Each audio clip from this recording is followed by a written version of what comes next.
In a cabin in the middle of the forests of North Carolina, two people live, a woman named Nydia and her blind son Solomon. The only thing left from the father, a hunter, is an audio recording where he explains to the boy that they were forced to move to this place in the hope that his mother would be able to heal. But the hope was in vain. Nydia's condition only worsened. On that day, the mother calls her son to check the traps. Before leaving the house, the boy habitually ties a rope to his belt, the other end of which is attached to the porch. This measure is necessary so that the child can always find his way home, and so that the mother knows in which direction to look for him if something happens. The woman teaches Solomon how to set and find traps for animals and approves of how quickly he learns. Later, she shows him how to properly skin animals without damaging the fur, which can then be used to make clothing. One day, the curious boy catches an insect and traps it in a jar, only to be saddened when he notices that the beetle no longer makes any sound. The mother explains that living creatures cannot survive like this. They need air, food, and water. One day, the woman suggests that the child go fishing to celebrate the birthday of his deceased father, who loved this activity and always took Solomon with him. Afterwards, she plans to bake a cake, which excites the boy. The pair head to the river. Suddenly, Solomon notes that all the animals and birds seem to have disappeared, and a ringing silence surrounds them. The woman, who also notices this, jokes that they were scared of the boy and warned the fish in the river. The boy relaxes, but the unpleasant feeling remains in his soul. Sitting by the shore, he suddenly asks questions about death. Nydia is surprised but explains that death is simply a change of existence, like a chrysalis turning into a butterfly. Life continues, but in a different form. But why is Solomon interested in this? After all, he is young, full of energy, and will live for a long time. After sitting by the shore with their fishing rods and not getting a bite, the woman suggests that the boy dig up some worms. He happily agrees and ventures deeper into the forest.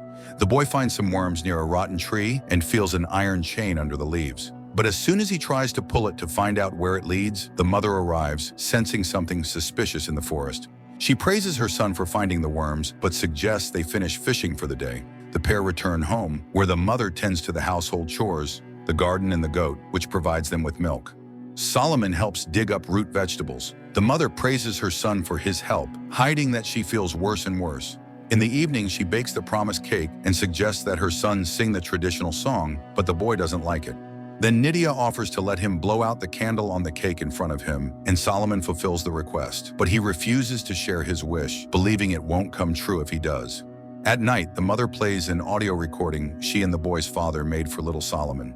They tell a story about a little goat that once ran into the forest where a terrible monster lived.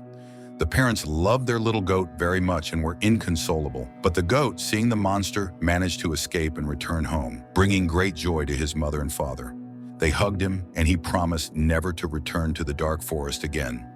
After listening to the story again, Solomon again raises the question of death, as he didn't understand his mother's earlier explanation. Then Nydia tells him about faith. However, the boy barely understands and declares that he believes in his mother above all else. The years pass, but one day the mother disappears, leaving the boy only a recording of her voice, in which she says goodbye to her son and reminds him of the three main rules of their life. He must always share with the forest everything he gets from it, half for him, half for the forest. The second rule, when he feels down and ready to give up, he must sing their song. And the third rule, he must never take off the rope. Time passes. Solomon becomes a teenager. He has fully adapted to life alone, hunting, fishing, chopping wood, and checking traps on his own. When he feels particularly sad, he listens to the tapes with the voices of his loved ones. One day, while eating near the house, the boy hears a strange sound from the thicket. Putting down his plate, he rushes into the forest but finds nothing unusual, though he senses someone's presence nearby. Before bed, he listens to his mother's voice recording again. However, he cannot sleep. The boy gets up and leaves the house. Then he hears the plaintive bleating of his goat and runs towards the sound until the rope reaches its limit. At the very edge of the rope's reach, he manages to feel the goat's body in the grass. But at that moment, something unknown grabs the animal and drags it into the depths of the forest. Feeling his hands, the boy realizes they are covered in blood and tries to wipe it off. Morning comes. Solomon is frightened, but continues to live according to his established routine. But one day he suddenly hears a gunshot in the forest. The boy rushes in that direction and stumbles upon a dead deer. But then, a man emerges from the trees, claiming it as his kill. Frightened, Solomon begins to wave his knife, and the stranger is forced to knock him out with the butt of his rifle. The boy comes to his senses near his house. The hunter, sitting opposite, tends to his wound, apologizing for the harm caused. He read the name on the knife, Lucas, and assumes that's the boy's name. But the boy admits that it was his father's name, who is now gone. The hunter apologizes again, saying he didn't mean to scare him, and noticing the rope, he carried him back to the house. Hank, the man's name, asks the young man why he lives alone and where his parents are, as the boy looks very young. But Solomon doesn't answer. The day is already ending, so the hunter asks for permission to spend the night in the house. In return, he offers some painkillers. When the boy refuses, as he doesn't know what pills are, Hank promises to cook a hot meal from the deer, and Solomon agrees. Hank examines the house from the inside and realizes that the young man has never left its boundaries and therefore simply doesn't know about the outside world. Meanwhile, the boy listens to his mother's last message, huddled in the corner of his room, feeling uncomfortable in the presence of a stranger. Hank finds homemade books that Solomon's mother made for him and feels sorry for the boy. He behaves kindly and generously offers the young man the soup he prepared. He again offers to help the boy, saying he can guide him to people and help him settle into the big world. But Solomon refuses, which Hank attributes to his deep love for home, lamenting that he himself doesn't have one. He again asks about the parents, saying the boy looks a lot like the woman in the photo. Perhaps that is his mother? After dinner, they go to bed, though Solomon doesn't part with his knife. But realizing that Hank poses no threat, he finally lies down. However, in the middle of the night, both are awakened by a loud and terrifying sound, similar to the roar of an unknown animal. Hank, armed with a flashlight and rifle, goes outside to check what's happening. It's quiet around the house, and the man heads into the forest. Soon he finds blood traces at the base of a tree and realizes that some animal has died there. On the tree itself, there are bloody marks, and the bark is scraped off. Stopping, Hank surveys the area through his scope and notices something suspicious in the bushes.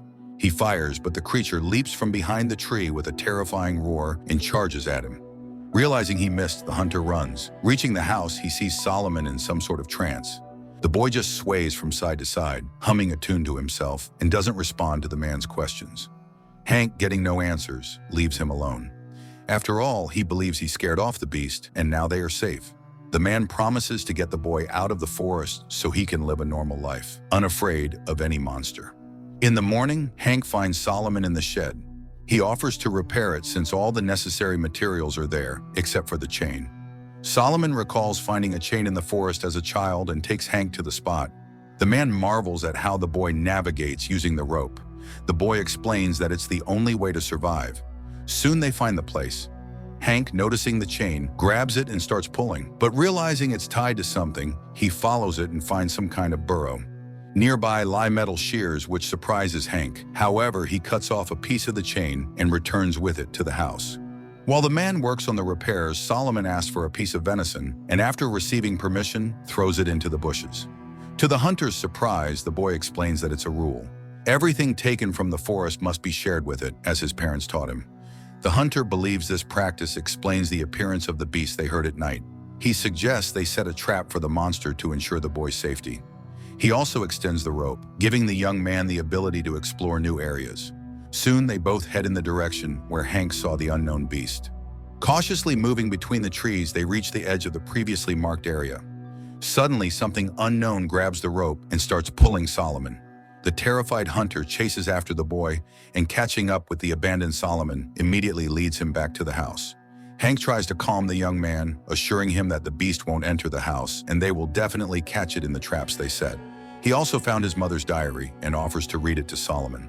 The boy listens intently, a thoughtful smile appearing as he hears the lines filled with love and tenderness directed at him. But suddenly, Hank stops reading mid-sentence, having read something terrifying.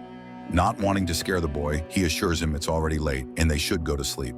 As always, Solomon listens to his mother's recording before bed and then goes to sleep. Meanwhile, Hank, making sure the boy is asleep, leaves the house and heads to the place where they found the chain. He approaches the burrow, sees a pile of gnawed bones in front of it, and realizes that this is the lair of the beast. Meanwhile, Solomon wakes up and begins to search for his new friend, and Hank, with his rifle ready, approaches the burrow and suddenly sees a notebook similar to the one in Solomon's house. But this one is scribbled with simple doodles. Deciding that the find has no value, the man puts it back. Meanwhile, realizing that Hank is not around, Solomon sits on the porch and turns on the tape recorder, listening to his mother's voice. But at that moment, he hears a gunshot in the forest. Finding the rope, Solomon runs into the forest, where he suddenly stumbles over Hank's backpack and realizes that the man is somewhere nearby. At that moment, the rope's length ends. For the first time in his life, Solomon breaks the rule and takes it off to find his friend. He crawls around and finds Hank's lifeless body. Solomon mourns his loss when he hears someone standing before him. The terrifying, disheveled creature turns out to be Solomon's mother. Making inhuman sounds, she charges at him, but the chain restrains her. To drive away his fear, Solomon begins to hum the childhood melody. This makes the woman stop, and when she begins to hum along, the boy recognizes her. He cautiously approaches her, and when she lunges at him, she impales herself on a knife and dies. Her eyes, with strange vertical pupils, go still. The young man, coughing heavily, leans against a tree. Trying to recover from everything he's been through, he suddenly hears a crow cawing and looks up at the sky. And then, in his milky eyes, vertical pupils appear, meaning that along with his sight, he has inherited his mother's illness, becoming the new forest beast.